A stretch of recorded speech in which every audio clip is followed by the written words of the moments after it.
Want to delete your X or Twitter account? Then you're on the right video. Today I'll be showing you the step-by-step process on how you can easily delete your X or Twitter account. So the very first thing you want to do is move into Twitter or X, or move into any of the web browser and head over to the official website of X. Enter your login credentials and make sure you are logged into your specific account. Once logged in, click on your profile.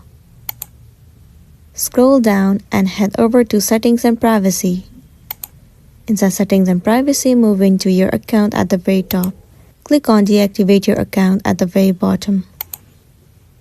Now right here you can see it says you can restore your X account if it was accidentally or wrongfully deactivated up to 30 days after deactivation. So once you deactivate your account and it exceeds 30 days, then your account will be deleted permanently. So right now all you gotta do is click on Deactivate at the bottom of the screen. Now simply enter the password of your account and click on Deactivate. Once deactivated, now after 30 days your account will be deleted and then you'll be good to go. So this is simply how you can delete your X or Twitter account. If this video helped you, give it a like and check out our next tutorial. Thank you.